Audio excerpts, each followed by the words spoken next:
corazón. Alicia y las palomas, el buen cigarro y la guitarra española, saltar paredes y abrir las ventanas, y cuando llora una mujer. Me gusta el vino tanto como las flores y los conejos, pero no los tractores, el pan casero y la voz de Dolores, y el mar mojándome los pies. No soy de aquí, ni soy de allá, no tengo edad, ni por venir y ser feliz. Es mi color de identidad. Me gusta estar tirado siempre en la arena, o en bicicleta perseguir a Manuela, o todo el tiempo para ver las estrellas con la María en el trigal. No soy de aquí, ni soy de allá, no tengo edad, ni por venir y ser feliz. Es mi color de identidad.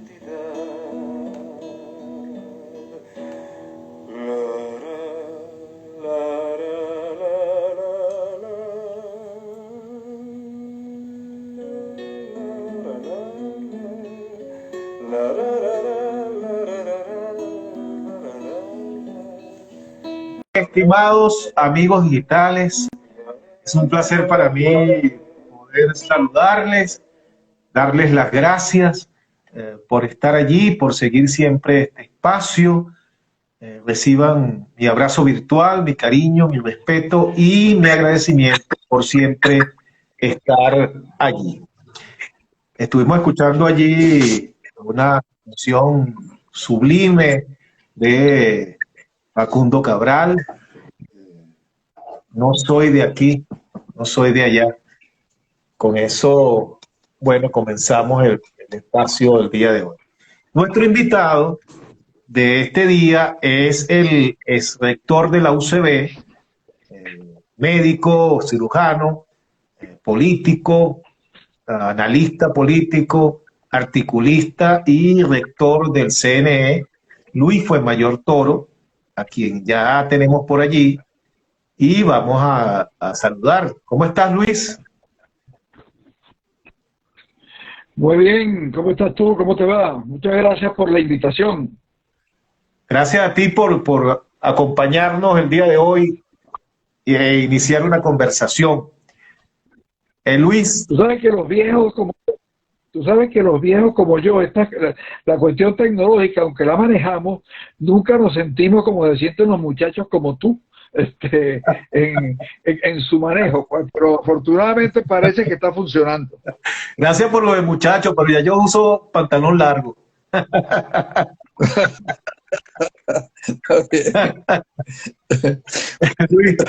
Bueno, vamos a entrar en materia. Sí, no, es que la cuestión tecnológica, de verdad, a veces lo sobrepasa a uno, ¿no?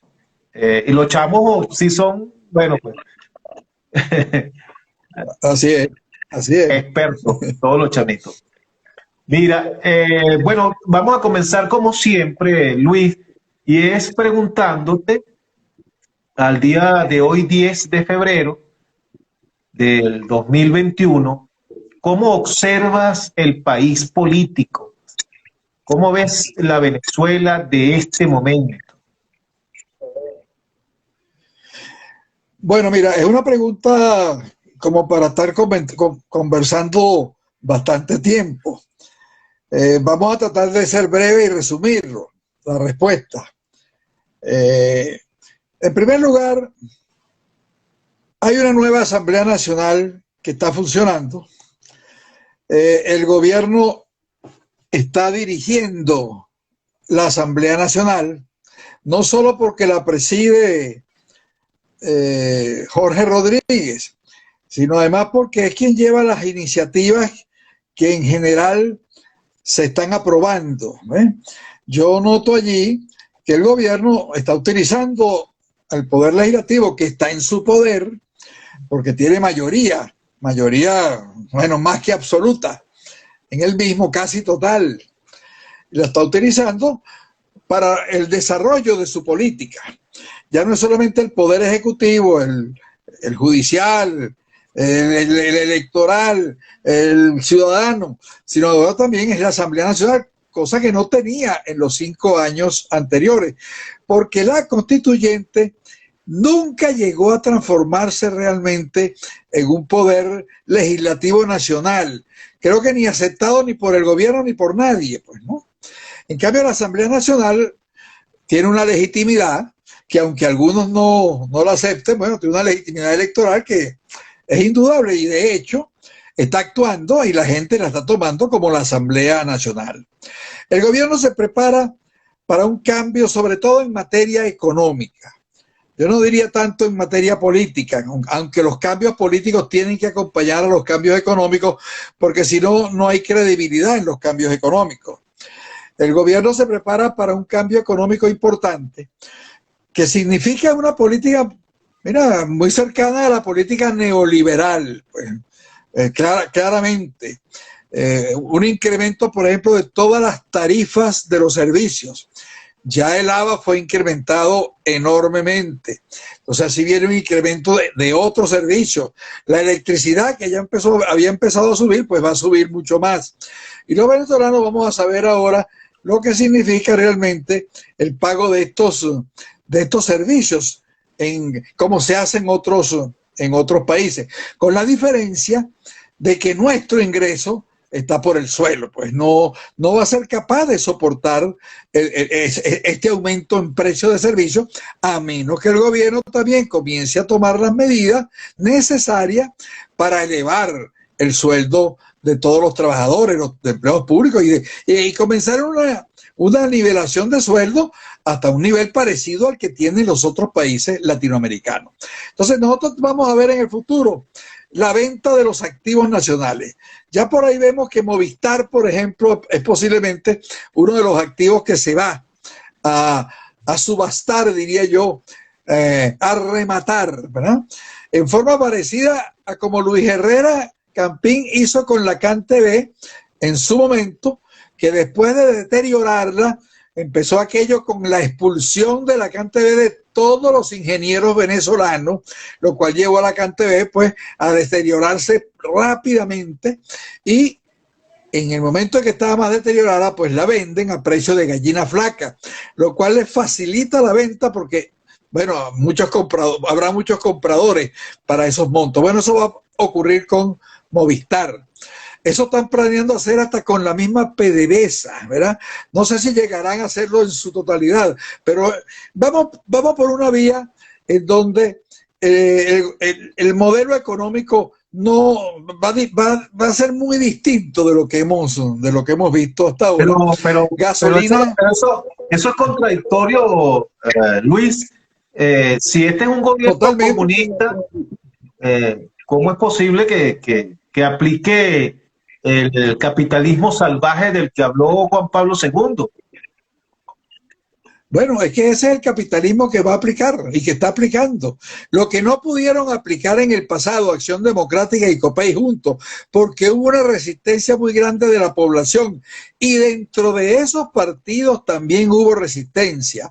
Yo recuerdo a Canachemata, por ejemplo, declarando en contra de la posible privatización de PDVSA, por ejemplo, y en contra de que se elevaran los precios de la gasolina a niveles internacionales. Bueno, estos señores, como tienen un poder total y como tienen un respaldo todavía importante en la población, como yo diría que por lo menos un 20% de respaldo, más tienen la Fuerza Armada y tienen una oposición desintegrada, pues ellos van avanzando sigan con su discurso pseudo socialista, populachero, etcétera, pero en realidad van a hacer lo que otros no pudieron hacer. Pero Van a ¿cómo es llegar a la hacer lo que cosa, otros Luis? no pudieron hacer. Pero ¿cómo es la cosa? ¿Son comunistas o no son comunistas? ¿Cómo es? No, no, esto es una mafia de delincuentes que se ha tomado el país para ellos y que deciden por el resto. Aquí no hay socialismo de ningún tipo. Esos son cuentos de quienes tienen todavía una visceralidad y un anticomunismo primitivo y parece que no se percataron que la Unión Soviética desapareció a comienzos de los 90, pues, ¿no? Y que todo el mundo, el llamado socialismo real en aquel momento desapareció y cayeron sin mucho problema, mucha violencia, pues creo que hubo violencia en algunos sitios nada más, en muy pocos sitios, Chechesco, por ejemplo, en Rumania, pero de resto no hubo casi violencia, pues prácticamente entregaron el poder, se lo entregaron a sí mismos, porque esos señores se transformaron en los empresarios, pues lo que era la nomenclatura comunista en esos países son los nuevos empresarios. Bueno, aquí también te está pasando cosas, más o menos cuestiones por el estilo. Los empresarios van a salir de sus amigos, de sus familiares, de sus socios, de con quienes hacen negocios, ¿no? Entonces, y bueno, aquí no hay que olvidarse de esa cuestión de María Corina y del otro y el otro que hablan de que el socialismo del siglo XXI. ¿Qué socialismo ni qué socialismo ni del siglo XXI ni de ningún siglo? Aquí va a haber un modelo capitalista y impuesto en forma salvaje, mucho más que lo que Carlos Andrés Pérez intentó hacer en su segundo gobierno y que al final le significó su destitución. Estos señores van a poder hacer lo que otros no hicieron, simplemente en nombre del socialismo, en nombre del pueblo, en nombre de la participación protagónica, en nombre de puras mentiras y falsedades, van a entregar a Venezuela, van a entregar los activos venezolanos a precio de gallina flaca, van a elevar enormemente las tarifas de los servicios, y eso es lo que va a significar hacia el futuro es un país mucho menos soberano, mucho menos dueño de su destino, y una población más sufrida, una población bueno, que no va a haber, puede haber posiblemente una situación que nos saque de estos $2 mensuales de salario mínimo, ¿verdad? Pero en definitiva, el futuro del país se encuentra totalmente, o se encontrará totalmente cerrado y muy difícil de recuperar. Tomaría muchos años recuperarlo. Eso es lo que veo. Veo una oposición extremista que continúa con sus fantasías, no tiene mucho apoyo, pero continúa con su fantasía, y veo una oposición democrática muy timorata, Iba a consultar sobre eso, Luis, de cuál debería ser el rol, el papel, que es complejo, de esa oposición que está en este momento en la Asamblea Nacional, de esos 20 diputados que ahora representan a la oposición venezolana. ¿Cuál es el rol que deben cumplir ellos ahí? Bueno, yo entiendo que es una situación muy difícil para 20 personas poder, digamos, enfrentar a un partido de gobierno autoritario, etcétera, etcétera, que tiene ciento y tantos diputados. Pues yo entiendo que no es una oposición, no es una posición fácil, y por eso les doy el beneficio de la duda, les doy tiempo, etcétera, etcétera. Pero yo no creo que ellos deben dejar convertir la Asamblea Nacional en un foro gubernamental como fue la Asamblea Nacional Constituyente, pues, en donde quien marca la pauta del gobierno, quien pone la agenda del gobierno, se vota lo que el gobierno trae y más nada, pues. Yo creo que la oposición tiene que hacer un esfuerzo para, a partir de esos 20, comenzar a ser protagónica, por lo menos en su capacidad de hacer oposición, en su capacidad de denuncia, de dejar claras algunas cosas, pues, ¿no? Entonces yo no entiendo, Claro, porque si no es así, pasan a ser como invisibles en ese mar de diputados, 150 y pico, ellos pasan a ser prácticamente invisibles si no se hacen notar. Exactamente, totalmente invisibles. Entonces, digamos, la población está esperando una cosa. Si queremos de alguna manera enfrentar electoralmente al gobierno, hay que enfrentarlo con gente que la población sienta está enfrentando al gobierno valientemente y está haciendo propuestas adecuadas. Por ejemplo, yo creo que es absurdo que no se haya estudiado, o sea, no se haya planteado en Cámara la necesidad, por ejemplo, de investigar la situación en que han muerto alguna gente en las cárceles en este momento, pues recientemente. Entonces, yo creo que hay cosas en donde se cayó una pasarela en tal sitio. Yo no es que digo que esto es, digamos, lo vital para el país, pero la Asamblea Nacional no puede dejar de investigar ese tipo de cosas, porque la Asamblea Nacional, entre otras cosas, supervisa a los demás poderes, y la única forma de supervisarlo es estudiando qué están haciendo los otros poderes y llamando ministros, llamando directores de empresas a entrevistarlos, a investigarlos, y además presionando al gobierno, a esa fracción parlamentaria gubernamental, a que acepte esas reglas de juego, porque si no, estamos simplemente acompañando. Pues entonces la gente va a pensar, da lo mismo tener 20 diputados que no tener ningún diputado, y eso va a tener un efecto enorme en relación con las elecciones, porque no es solo la unidad.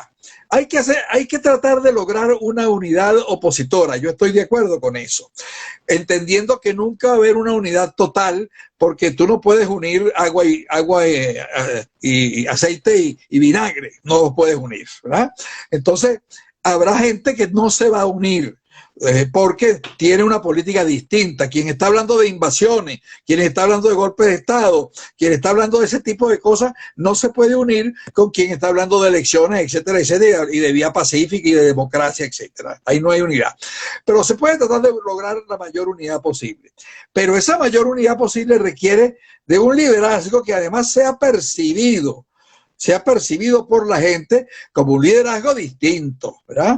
Ya el que se unan es importante porque rompe con eso que la gente ve de que el gobierno es invencible. Pues el gobierno le ha hecho creer a la gente que es invencible, y mientras no se le presente una fuerza que tenga suficiente capacidad para que la gente la perciba como que puede derrotar al gobierno, bueno, la gente simplemente no va a votar.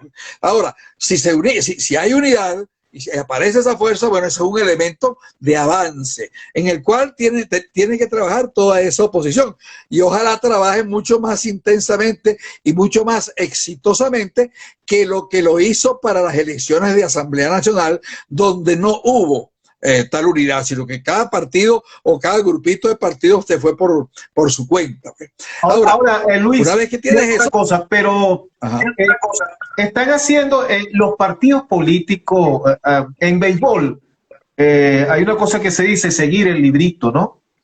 Y pareciera que hay un librito que está muy claro que debería seguirse, o que deberían seguir los partidos políticos, pero como los políticos piensan absolutamente diferente a como pensamos el resto de los ciudadanos, vaya usted a saber qué va a pasar. Pero lo lógico que uno cree que debería suceder es que los partidos políticos ahorita trabajen en su reorganización, que implica la democracia interna en cada organización política, que trabajen en función de construir liderazgos regionales, que salgan a patear la calle en la medida que la pandemia lo permita, para escuchar a la gente, más que ir a darle discursos a la gente, que es lo típico, ir a escuchar a la gente y comprometerse seriamente con esa gente a buscar las alternativas para solucionar los problemas. Pareciera, o sea, ese parece ser el camino, pero uno no observa que las organizaciones políticas anden en ese camino. Entonces, ¿estamos equivocados los que pensamos que ese es el camino?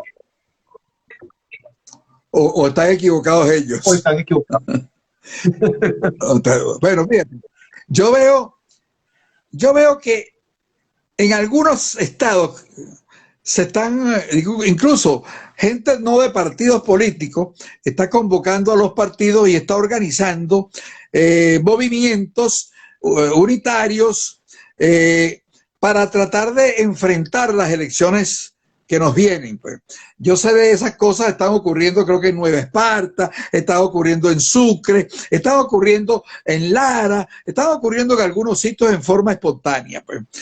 Esas deberían ser las cosas que los partidos hagan y que los partidos motoricen. Si se están dando naturalmente, perfecto. Lo que hay es que potenciarlas, no tratar de cogérselas y para una línea política partidista, ¿no? Sino tratar de potenciarlas, impulsarlas, permitirles que se desarrollen. Eso yo creo que es correcto y yo creo que es la forma de trabajar que deberían tener. Ahora, hay también otra cosa, que es que los liderazgos locales son importantes, pero las elecciones Venezuela es una república y también hacen falta liderazgos nacionales que se vayan construyendo y que los vayamos, digamos, haciendo crecer paulatinamente con propuestas nacionales. Aquí tiene que haber propuestas, las propuestas regionales son insuficientes para lo que Venezuela necesita. Aquí se necesitan propuestas nacionales. Entonces, esa oposición tiene que estar haciendo propuestas nacionales en la Asamblea Nacional. Tiene que estar presionando en relación con las situaciones. Por ejemplo, viendo el problema de la gasolina, no puede ser que empecemos a hablar de la gasolina cuando veamos que las bombas de gasolina están siendo estatizadas primero para después ser privatizadas totalmente, no sé si a los iraníes o a los que fuere, pues no. Entonces, y que eso conspira contra lo que en Venezuela debería ser una ventaja para los productores, y es que este es un país petrolero, pues este país no tiene por qué tener precio de la gasolina como lo tienen los europeos que no tienen petróleo. De hecho, los iraníes tienen un precio de gasolina muy bajo, pues. Es un precio de gasolina que, si lo ponemos a lo que es actualmente el dólar, está en unos 100.000 bolívares el litro de gasolina. Ese es el precio de la gasolina en Irán en este momento, ¿no? Y Irán es un productor de petróleo. Y en Arabia Saudita la gasolina vale menos de medio dólar. Menos de medio dólar, y así en Qatar y en otros países del Golfo que son petroleros.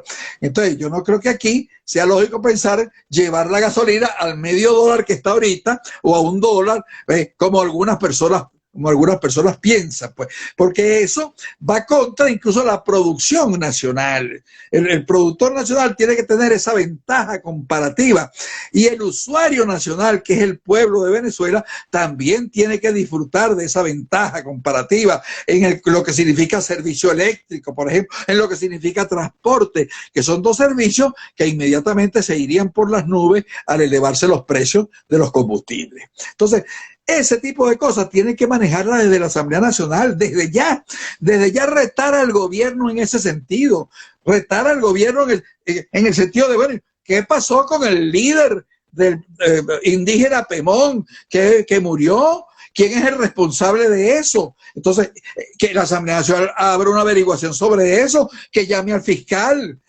Yo creo que se tiene que mover de esa manera. Y yo no veo ahorita... quizá el único parlamentario que he visto más activo es digamos, al representante de Avanzada Progresista, que es quien he visto, Luis Augusto Romero, es el que he visto más activo declarando cosas, pero ahí tendría que haber 20 personas declarando. Bueno, y si no son 20, porque hay algunos que no, bueno, está bien, 10 personas, pues. 12 personas declarando. Yo recuerdo cuando el Congreso, que la causa R tenía creo que 3 o 4 diputados y parecía que tuviera 100 diputados, porque ellos hacían una bulla increíble, pero comparto lo que tú estás diciendo. No se escucha que haya una oposición en la Asamblea. Exactamente, se nota como que el gobierno está llevando a la Asamblea en función de lo que decide y la oposición está aceptándolo. A lo mejor no está mal que la oposición acepte cosas positivas del gobierno. Si el gobierno, por ejemplo, va a llevar un acuerdo sobre el Esequibo, bueno, la oposición tiene que apoyar el acuerdo sobre el Esequibo, pues, ¿no? Si el gobierno va a llevar algún otro acuerdo de ese tipo, bueno, la oposición también tiene que está bien, eso está bien, no se trata de hacer oposición por hacer oposición, pero se trata de que la oposición vaya más allá, porque el gobierno no va a llevar a la Cámara una investigación de las muertes de detenidos políticos, por ejemplo, que han ocurrido varias, ¿no? El gobierno no va a llevar para la Asamblea Nacional una investigación sobre la situación de los pemones en Bolívar, por ejemplo. Entonces, eso tiene que llevarlo la oposición, tiene que transformarse en un vocero de lo que son los reclamos de la gente, ¿verdad? Y de aquellos reclamos que la gente no haga, digamos, en colectivo grande, pero que son reclamos los reclamos de los indígenas, los reclamos de los yuptas. Es decir, tiene que transformarse en eso. Y tiene además que moverse por el país, buscando, diciendo, hablando, etcétera, ¿no? Al mismo tiempo de tratar los partidos de organizarse, que también lo veo muy lento. Por ejemplo, están hablando de las elecciones, mega elecciones, que no son ninguna mega elecciones, porque lo que va a elegir serían Asamblea Nacional, Asamblea Nacional no, el Consejo Legislativo Regional de Gobernadores y alcaldes, es lo que se está señalando, pues no son mega elecciones. Pero ¿por qué tenemos que ir a unas mega elecciones de ese tipo cuando lo que viene son las elecciones de gobernadores? Y es una oposición que viene de una derrota importante, que tiene que irse recuperando paulatinamente. Yo creo que las mega elecciones puede llevar a una mega derrota, porque al gobierno le interesan las famosas mega elecciones, les interesa. Entonces, a mí me parece que hay en la oposición todavía una situación en la cual se sienten minusválidos ante el poder gubernamental y no han llegado todavía a despertar lo suficiente como para darse cuenta que o actúan de otra manera, de una manera que sean percibidos por la población como real oposición, o simplemente, bueno, van a pasar por allí como aquello que dice, pasarás por mi vida sin saber que pasaste, pues, ¿no? Pero estará clara esa representación de la oposición que está allí, porque ellos, bueno, están coaccionados porque es una sola fracción, no está dividida. Hasta ahora, esos 20 diputados conforman una sola fracción. Eso es importantísimo. Pero estarán claros realmente, Luis, de cuál es el papel que tiene que cumplir o teniendo mucho cuidado de no caer en la confrontación constante y estéril, que tampoco lleva a ninguna parte. Exacto. Tú tienes que tener, lo primero que tienes que tener es claro cuáles son tus fuerzas. Y no puedes retar al gobierno a nada, pero sí lo puedes presionar. Sí lo puedes presionar. Sí le puedes decir no a veces. No tienes por qué decirle sí siempre. ¿Verdad? Ahora, yo por ejemplo no sé quién decide la política a seguir por esos 20 diputados.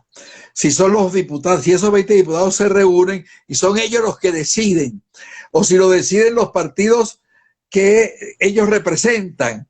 Entonces, por eso entonces no le da presencia a otros partidos. Entonces, allí se sería, o se está haciendo un poco sectario, ¿verdad?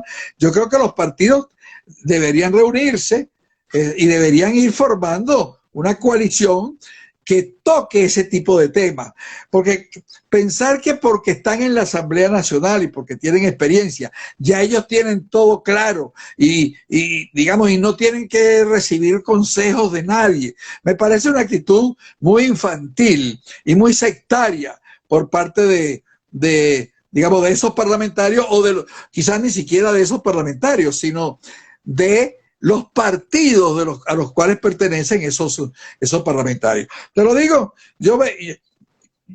al único que he visto más activo es a Luis Augusto Romero. Es el que he visto más Uno- activo, uno y habla- cada vez que tuitea algo y dice uno algo, conversa, sí, efectivamente, uno conversa con algunos políticos y la mayoría te dice, bueno, hay que lograr la unidad o el consenso. A mí particularmente la palabra unidad veo que está prostituida y no me gusta utilizarla mucho.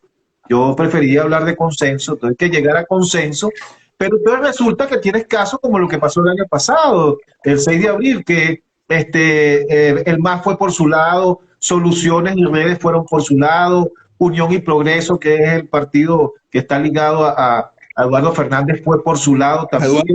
Entonces, bueno, uno dice, ¿de qué es lo que se trata? Y eso va a seguir así.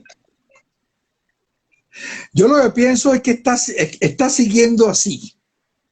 Yo creo que a Soluciones, al MAS, a Unión y Progreso, digamos, no lo están tomando en cuenta los que están en la asamblea, los partidos que están en la asamblea, no los están tomando en cuenta como deberían tomarlos en cuenta. Ahí aparecen esos rasgos de sectarismo que, bueno, que no se ven a lo mejor en este momento muy vitales, muy importantes, pero que son importantes, ¿no? Yo estoy pendiente siempre de las declaraciones que da el MAS los días lunes, porque esas declaraciones también nos dicen, bueno, ¿qué está haciendo el MAS? ¿Qué están haciendo los otros? Porque el MAS se ha caracterizado, por lo menos en la última etapa, yo no voy a decir si toda la vida, pues en la última etapa, en tener una política unitaria correcta y el no ser, y el tratar de ser plural. Y no creer, digamos, en pajaritos preñados, pues. Aquí cuando estaban discutiendo las candidaturas para la Asamblea Nacional, habían quienes pensaban que iban a sacar, yo no sé cuántos votos y no solamente votos, sino una gran cantidad de parlamentarios y cosas por el estilo, pues, ¿no? Entonces, el MAS desde ese momento fue bastante, puso los pies en la tierra, pese a que sus dirigentes regionales también cayeron en creer que iban a tener yo no sé cuántos votos. Bueno, pero entonces, una cosa, es que hay un caso muy ilustrativo de eso, que es Soluciones. Porque Soluciones, bueno, un partido que llegó, que está a nivel nacional, y Soluciones pensaba que iban a sacar, no sé, X número de diputados, y resulta que no sacaron ni uno solo. Y el mismo Claudio Fermín, posterior al proceso, dijo que él estaba completamente sorprendido y también lo había movido mucho eso, el ver que ni siquiera un diputado habían logrado con el esfuerzo que han hecho, pero eso es una demostración también de que ir solo y creerse que yo estoy sobrado, bueno, también es un error y tiene que aprender de eso. Un error enorme. Así es. Yo sé que Soluciones hizo un trabajo de base importante en el estado Sucre. ¿Sí? En el estado Sucre. Sin embargo, y tuvo una votación en el estado Sucre mejor que la que tuvo en otros sitios, pero nunca fue suficiente. Yo también veía las fotos que ellos mandaban de sus reuniones, porque eran reuniones en muchos sitios, pero eran grupitos, pues, grupo de 10, de 12, de 7, de 15, de 9 personas, es decir, estaban estableciendo la estructura de su partido, pero eso no significaba que esa estructura necesariamente ya estaba ligada con una masa, con una población, y que tenía un respaldo enorme, pues, porque esa estructura tiene que salir a trabajar, tiene que salir a ganar votos, ¿verdad? Entonces, yo pienso que no se están haciendo las cosas como se deberían hacer, estamos presionando a algunos para que se hagan, aspiro que se hagan, no quiero tampoco aparecer como quien está reclamando cosas que no debe reclamar, pues cualquiera me puede preguntar a mí, bueno, ¿cuántos votos tienes tú? ¿A cuánta gente representas? ¿Qué estás diciendo esas cosas? Pues, entonces, bueno, yo me represento a mí mismo, ¿no? Entonces, pero sí creo que hay que hacer, se venían haciendo unas reuniones que dejaron de hacer, ya tenemos 2 miércoles que no las hacemos. En esas reuniones, entre la primera y la tercera, hubo aumento de partidos y de gente que fue. Acción Democrática nunca fue, nunca fue. Siempre dijo que iba la próxima vez, que estaba interesado, etcétera, pero bueno, yo no creo en las cosas que se prometen, yo creo en las cosas que se hacen. Bueno, yo no creo en lo que la gente dice, sino yo creo en lo que la gente hace.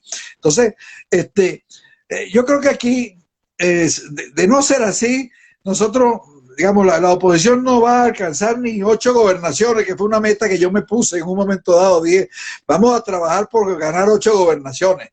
Bueno, yo pienso que de repente ni siquiera gobernaciones vamos a tener si no hay unidad, si no hay... Y tal vez ni siquiera conservemos las que tenemos.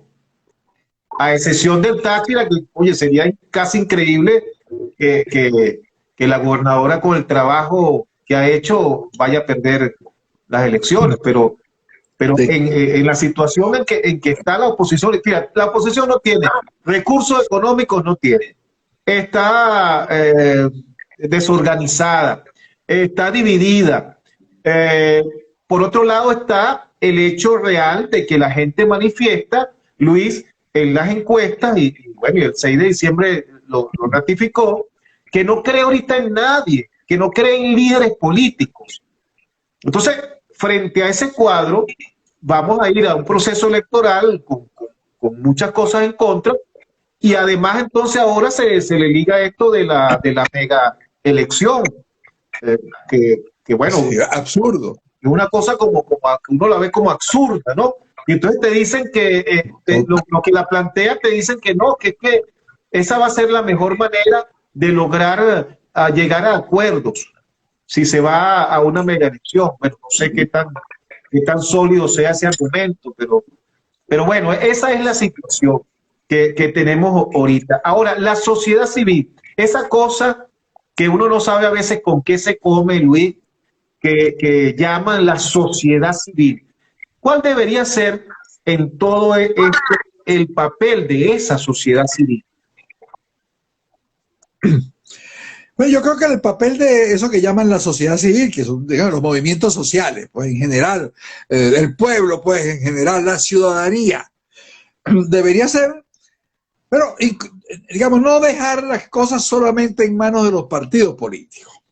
No dejar que los partidos políticos sigan actuando sin hacerse presentes. Por eso es que en algunos estados donde he visto movimientos que van en ese sentido, me ha parecido importante, pues, porque entonces es la gente que aparece y dice, aquí estamos nosotros, vamos a hacer esto, vamos a hacer lo otro, llaman a los partidos y entonces se empiezan a involucrar. Pues yo creo que eso es lo que hay que hacer, involucrarse cada vez más, de tal manera que las decisiones no sean de unos cogollos, de unos grupos, de unos partidos que además son muy pequeños todos, porque hasta el partido que sacó más votos, que creo que fue Acción Democrática, es ridícula la votación al lado de la votación del PSV, que además tuvo una votación bajísima, pues, ¿no? Sin embargo, el PSV sigue siendo el principal partido. Hablando de eso, incluso el mismo diputado del PSV ha tenido también hasta más presencia opositora, siendo uno solo, porque además parece que irrita mucho a Jorge Rodríguez y a Maduro y al gobierno, y los irrita, yo creo que los irrita mucho porque es que aunque el PSV no tenga la votación que se supone tienen otros, el PSV tiene unas relaciones internacionales importante. Es un partido que se creó en el año 31, de tal manera que próximamente en pocos años, en 10 años cumple 100 años. Ahorita tiene 90 años, no hay ningún partido que tenga 90 años aquí, ni siquiera Acción Democrática. Entonces, digamos, toda la red de movimientos internacionales que el gobierno ha venido tejiendo durante tanto tiempo, bueno, se ve golpeada y se ve resquebrajada con la salida del PSV del Polo Patriótico y con el enfrentamiento que el PSV está haciéndole al gobierno, y sobre todo con la actitud del gobierno contra el PSV, que no ha sido muy inteligente, ¿verdad? Yo creo que más bien el gobierno se ha salido un poco de su cauce, de su forma de ser, ¿verdad? Lo han sacado de quicio, el amigo Figuera lo ha sacado de quicio, pues. Y han tratado entonces de hacer ver ahora el PCB como que es cachorro del imperio y cosas por el estilo, que parecen más bien ridículas, ¿no? Son cuestiones ridículas, ¿no? Ahora, el PCB tiene un problema allí de todas maneras, y es que el PCB... Luis, eso me permite hacerte una pregunta. Ya no podemos hablar de chavismo, hay que hablar ya ahora de madurismo. Te pregunto. Bueno, a mí no me gustaba hablar ni de chavecismo, ni de madurismo, ni de nada, de ninguno, ni de correísmo en Ecuador, porque, coño, para tú hablar de esas cosas, tú tienes que tener obra escrita, una filosofía, tal, y ninguno de ellos tienen absolutamente nada, pues. Entonces, ninguna de esa gente tiene realmente suficiente en la bola como para que alguien hable de eso. Sin embargo, en Venezuela eso se ha hecho ya el guaidoísmo, también hablan del Guaidó. ¿Qué tiene Guaidó para hablar del guaidoísmo? En lo que desaparezca, desaparece eso. Chávez tiene un poquito más, porque bueno, pues construyó algo más, etcétera. Entonces, a mí no, digamos, yo no hago no es que no hago diferencia entre lo que es el chavecismo, lo que fue Chávez originalmente, y los movimientos que siguen siendo chavecistas, aunque están fuera del gobierno, y el gobierno de Maduro. Por supuesto que hay diferencias. Hay una diferencia que hay que entenderlas y que eventualmente hay que saberlas tratar para incorporar a ese sector del chavecismo, ¿verdad? Incorporarlo también a un proceso de unidad para enfrentar a Maduro y a la claque gobernante, pues, actual. Yo creo que eso hay que hacerlo. Hay gente muy... Gustavo Márquez es un hombre inteligente, es un hombre que no es sectario, es un hombre consecuente, es decir, y así como él, está Analisa Osorio, está Héctor Navarro, está Artaona, digamos, hay muchos, Eli Durán, hay muchos dirigentes allí que, digamos, que perfectamente deberían incorporarse y que sería muy bueno incorporarlo desde el punto de vista organizativo, etcétera, etcétera, ¿no? Para poder enfrentar. Ahora, si esta oposición no se ha podido poner de acuerdo entre ella misma y aceptar unirse el MAS con AD, con COPEI, con Unión y Progreso, con Avanzada Progresista, con Cambiemos, etcétera, etcétera, si han tenido problemas allí, bueno, llamar al chavecismo disidente, digamos, va a ser también más difícil. Por eso es que yo creo que ese proceso unitario es un proceso que lleva tiempo. Y por eso es que yo creo que no debe haber unas mega elecciones ahorita, sino que ahorita debe hacerse la de gobernadores y buscar las alianzas que se puedan, las de gobernadores, y llegar a algunos acuerdos, por lo menos en un grupo de estados donde hay una unidad mayor, de tal manera que esas victorias sean la gasolina para seguir ese proceso de unitario, etcétera, etcétera. Porque las unidades no se decretan. Entonces, ahora, esta decisión de las megaelecciones, uno dice, Acción Democrática habla de megaelecciones, Cambiemos habla de megaelecciones. ¿Con quiénes discutieron ellos esa propuesta? ¿La discutieron con el resto de la oposición? A mí me parece que no, porque yo he visto al MAS a mismas soluciones y a otros que no están muy de acuerdo con esa propuesta. Entonces, no es una propuesta unitaria discutida. La discutieron, pero aparentemente el gobierno está de acuerdo con eso. Entonces fue una discusión que ellos hicieron. Eso es un hecho.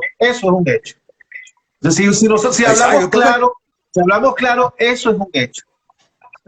Exacto. Esto es lo que significa que hay una oposición que está muy cerca del gobierno y hay una oposición que está un poco más lejos del gobierno. Entonces, eso ya establece una situación que para el gobierno es muy positiva, pero para la oposición en general no es positiva, ¿verdad? En absoluto, ¿verdad? Entonces, bueno, son de las cosas que pasan, que uno se da cuenta, que uno no le da mucha publicidad para no meterle más leña al fuego, pero que tampoco uno lo va a esconder, pues. Yo no la voy a esconder. Por cierto, pues. Entonces, sí, tú me la estás preguntando. Sí, por cierto. Acuérdate que yo como periodista trato de meter el dedo en la llaga. Oye, Y a veces eso es uno bueno. trata de que el entrevistado diga cosas que no quiere decir y bueno, ese es el trabajo, pues. Fíjate, por cierto, en el primera página esta semana, o la semana pasada, Timoteo Zambrano dejó ver allí de que para las elecciones presidenciales, en el momento que corresponde, el candidato va a ser un oversight. No, De hecho, ajá. él lo señaló así, y que pudiera ser del mundo empresarial. ¿Cómo observas tú eso? Bueno, eso lo que significa es que hay unos planes y unas políticas de algunos sectores opositores que van en una dirección y que otros sectores opositores no han sido involucrados en esa dirección, lo cual lleva a que esas políticas sean cojas, ¿verdad? Yo entiendo mucho que Timoteo Zambrano actúe como debe actuar, como líder, pues es un líder, pues, un líder mesurado, ¿verdad? Pero es un líder. Yo respeto mucho a Timoteo Zambrano en relación con sus posiciones, en relación con las cuestiones diplomáticas, porque es un hombre que sabe de la materia, ¿verdad? Ahora, no necesariamente yo tengo por qué compartir todo lo que Timoteo Zambrano diga, pues, ¿no? Yo no sé si esa fue una posición de él simplemente decirlo, o si es que ya hay algún acuerdo, alguna decisión en ese sentido, ¿verdad? Con algunos otros. Tampoco sé si es que el gobierno está al tanto de esas cosas, ¿eh? Se están moviendo demasiados intereses y yo veo que esa fragmentación y que cada quien esté hablando para sus políticas no va a conducir a nada bueno. Por ahí anda, por ejemplo, Nick Merevan hablando del revocatorio y el revocatorio.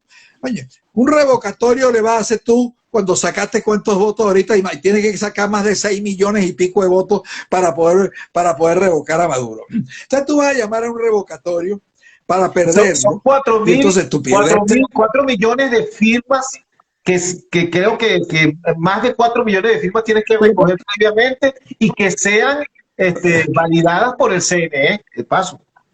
Bien, pero suponer que las recogen y las validan. Después viene la elección. ¿De dónde vas a sacar los más de 6 millones de votos si ahorita cuánto sacaste? ¿Cuánto sacaste ahorita? Y si pierdes ese revocatorio, no pierdes la elección presidencial inmediatamente, la que viene 2 años después. La pierdes. Pierdes la elección presidencial si pierdes ese revocatorio. Entonces, parece lógico hablar de ese revocatorio así.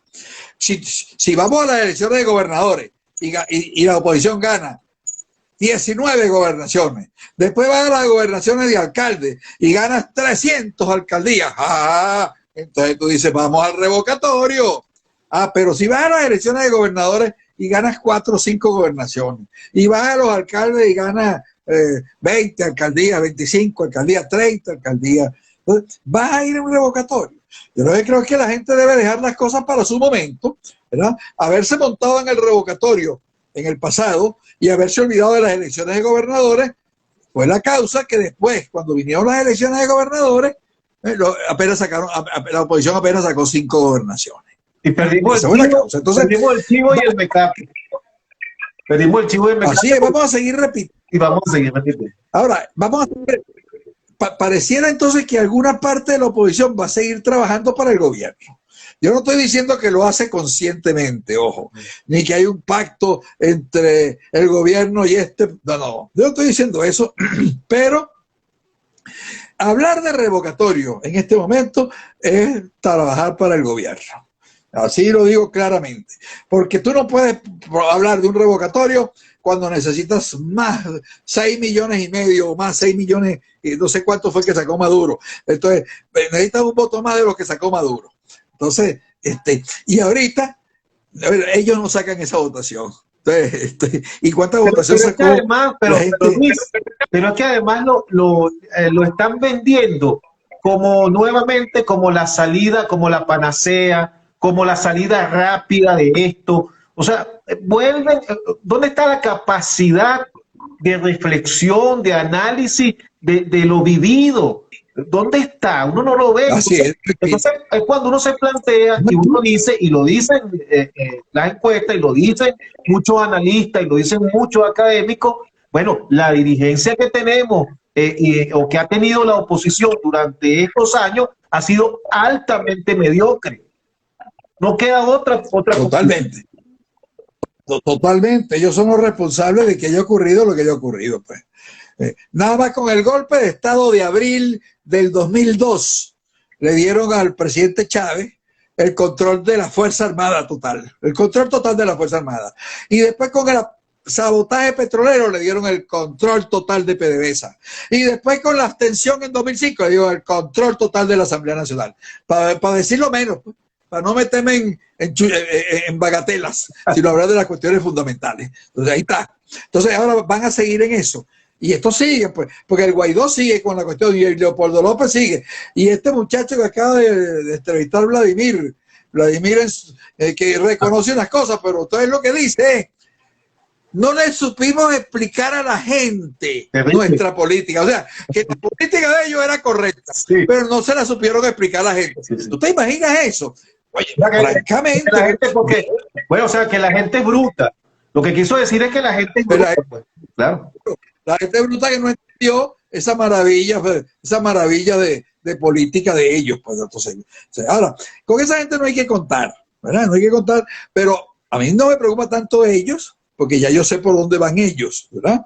A mí me preocupa es que quienes han asumido la ruta pacífica, democrática, etcétera, y participaron en unas elecciones, oye, no sigan tratando de hacer lo que deberían hacer, pues. Aquí lo que viene son unas elecciones de gobernadores. Entonces, ¿por qué cariño se tienen que poder hablar de mega elecciones? ¿Verdad? Entonces, bueno, mega elecciones, mega fracaso, con mega debilidades, mega fracaso. Y el gobierno va a salir entonces de allí fortalecido como salió fortalecido de las elecciones de Asamblea Nacional, entre otras razones porque no se les presentó un frente unido, pues completo. Y yo no aspiraba que era que todos los partidos se unieran, pero por lo menos que los que Acción Democrática, COPEI, Avanzada Progresista, Cambiemos, el MAS, Soluciones, Unión y Progreso, UPP 89 y algunos otros se hubieran presentado unidos, ¿verdad? Entonces eso nos hubiera dado más votos y además hubiéramos avanzado en el proceso unitario, estaríamos en otro nivel. Entonces ahora no, ahora estamos en un nivel al que no llegamos. Nosotros con esa elección hemos debido llegar a un nivel de unidad importante. Sí, lo que uno observa. Y ahora, ¿te acuerdas de ese gran narrador de béisbol que acaba de morir? Ahorita no recuerdo el nombre, que decía, señores, esto está feo, muy feo. Esto está feo.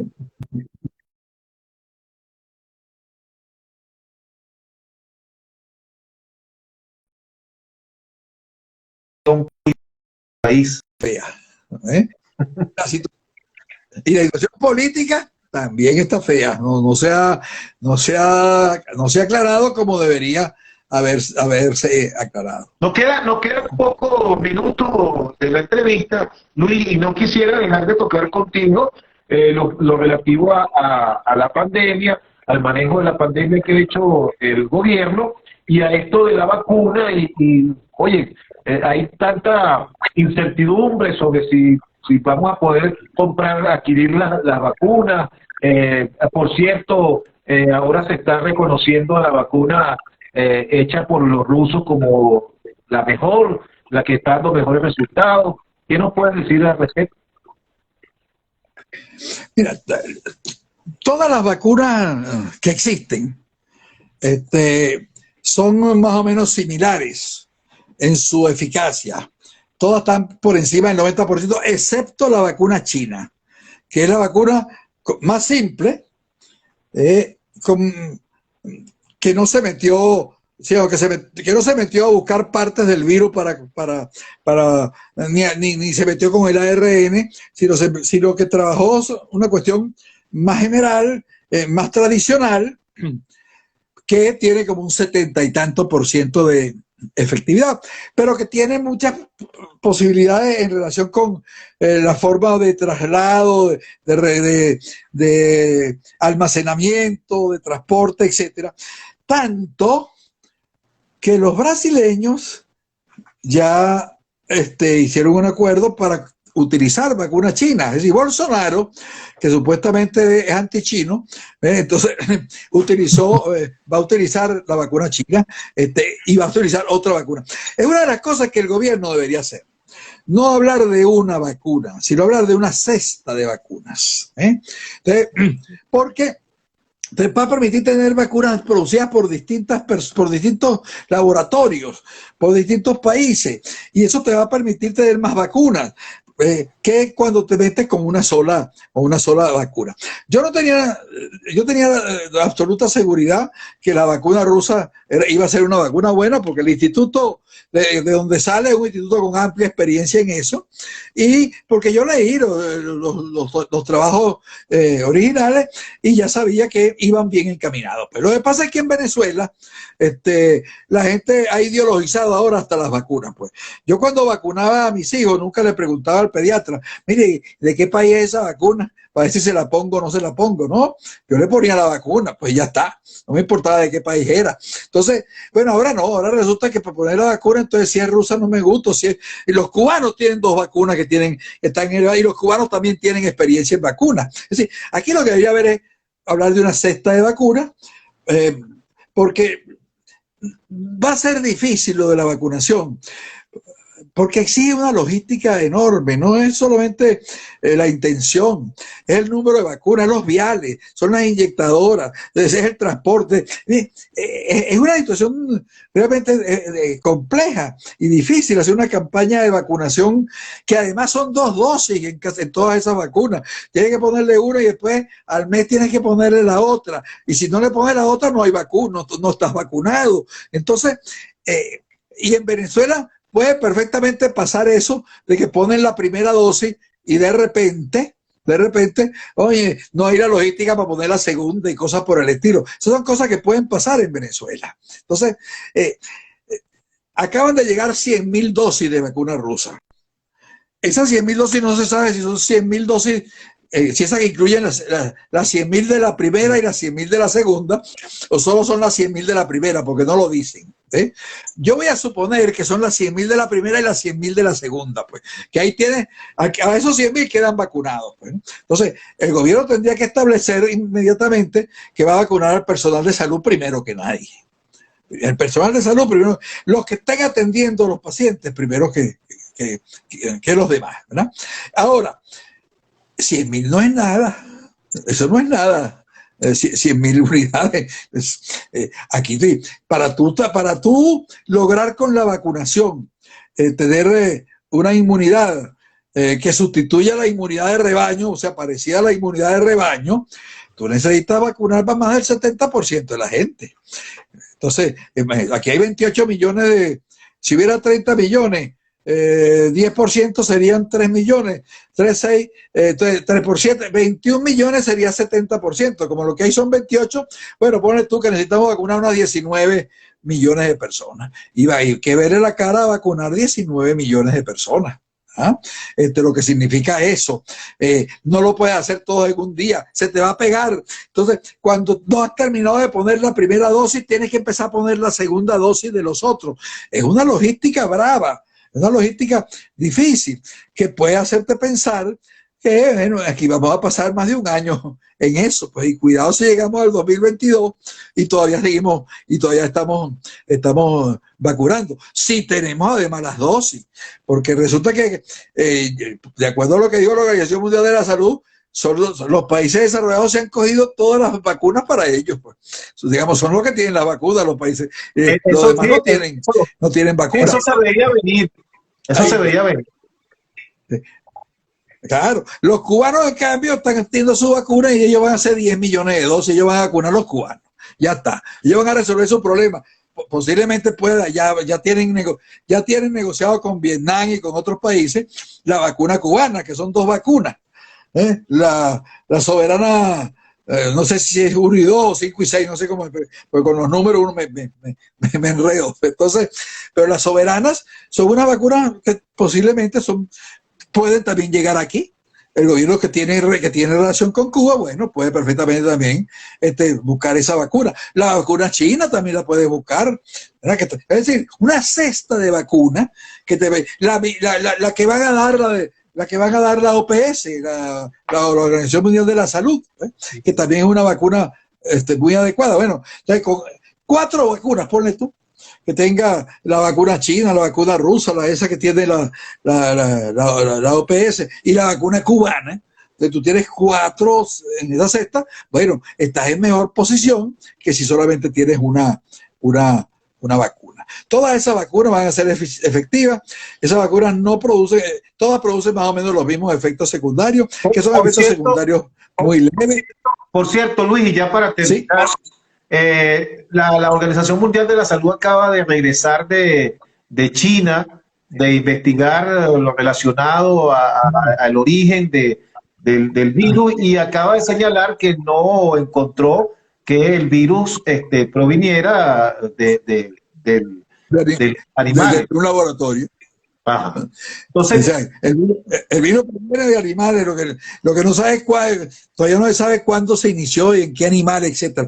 Pero lo que sí se sabe, que además no tenía que mandar a la gente de la OMS para allá, porque ya los genetistas del mundo habían dicho que no había huella genética de intervención de un laboratorio en la génesis de ese virus. Lo habían dicho. Lo que pasa es que, repito, como aquí está tan ideologizada la cosa, ¿verdad? Y Trump además ayudó a esa ideologización con su política, y eso por supuesto inundó ya no solamente a Venezuela sino al mundo entero. Aquí hay unos que gozan diciendo el virus chino, y gozan y se ríen porque ellos creen que con eso no sé qué le están haciendo a China, pues no, son imbéciles al final, pues en ese tipo de posición. Aquí incluso los inmunólogos y los virólogos venezolanos también habían dicho claramente que ese virus no era un virus hecho en ningún laboratorio. Ese es un virus que había saltado de animales al hombre, y que antes había tenido una cadena en los animales que no saben, y que esa cadena viene de hace más de 10 años. ¿Verdad? Eso, digamos, eso sabía bueno. Pero habrá gente que, aunque digan eso, dirá que la OMS está vendida, que los chinos le dieron unos reales, e inventarán cualquier cosa. Pues todavía no hay gente que cree que Trump está mandando desde Florida y que está esperando nada más que lo llamen para él llegar a Washington otra vez como presidente de la República. Bueno, y hay gente que no cree que se llegó a la luna, y bueno, hay gente que cree que la Tierra es plana. Se lo llaman los terraplanistas, dice que la Tierra es plana. Bueno, cada loco tiene su derecho a ser loco y a decir su locura. Pues uno no se puede poner a discutir con gente así, pues, ¿no? Ahora, digámoslo, la gente sensata, bueno, que es la que debe imponerse, bueno, ya debe saber, porque no hay ningún problema realmente con ninguna de las vacunas, que cualquiera es buena. Pues una vez dije, yo me pongo una vacuna, así la hagan en Marte, pues me pongo esa vacuna y ya está. Pues hay algunas vacunas que no son recomendadas para mayores de 65 años, no porque le hagan daño, sino porque no hay pruebas suficientes en los mayores de 65 años como para respaldarla. La rusa sí se puede poner en mayores de 65 años, es decir, y la China también, entiendo. De tal manera que el gobierno lo que tendría es que buscar en este momento resolver ese problema, y el problema logístico de la vacunación, porque esa es de las cosas más graves, y allí debería estar la Asamblea Nacional también metida, en función de tratar, vamos a unir a los venezolanos por lo menos para la vacunación. Así es. Bueno, Luis, gracias por la conversación de esta noche. Finalmente, ¿qué es lo último que has leído? ¿Pudieras recomendarnos alguna lectura en especial? Tú dices sobre el caso de las, de las vacunas general, y eso. General, tú como lector. No. En general. Bueno, mira, yo diría que más que lecturas nuevas, hay lecturas viejas, que sería bueno que la gente que la gente repasara, sobre todo en un momento como que estábamos hablando, donde hay quienes quieren que la Tierra es plana y ese tipo de cosas, ¿no? A mí hubo un libro que me impactó mucho y me gustó mucho en ese sentido porque te da una imagen de lo que era la Edad Media, que fue el libro El nombre de la rosa de Humberto Eco. Es el único libro que yo leí, es el único libro que yo he leído 2 veces. Yo no he leído ningún libro 2 veces, pero ese libro me lo leí 2 veces, ¿verdad? Sobre todo, la segunda vez que me lo leí,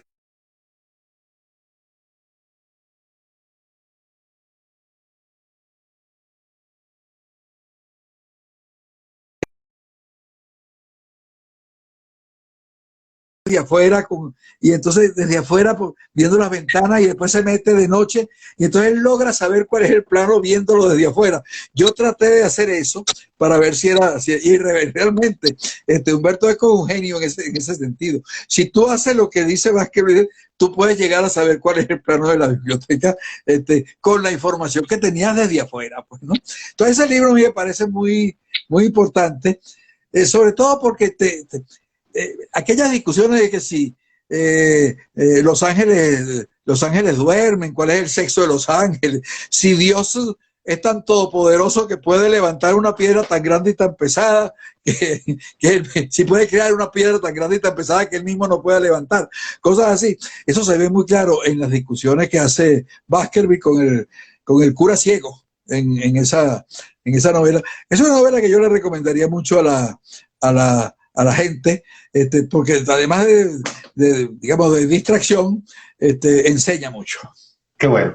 Bueno, ahora sí, llegamos al final por el día de hoy. Le damos las gracias al rector de la UCB, muchas gracias, político. Muchas gracias a ti por... Luis Fuenmayor Toro. Y a ustedes, por supuesto, queridos amigos digitales, por seguirnos siempre en este espacio. Recuerden que el video que surge de esta conversación en directo la vamos a subir a las diferentes redes sociales. Nos veremos mañana, Dios mediante, y si Internet nos permite, si la gente de Inter, que es una de las peores empresas de este país, presta un servicio decente en las próximas horas, podremos llevarle entonces mañana el programa con Simón García, que no pudimos el lunes conversar con Simón García precisamente por problemas con el internet, y esperamos que mañana podamos hacerlo. Muchísimas gracias y nos vemos el día de mañana. Buenas noches.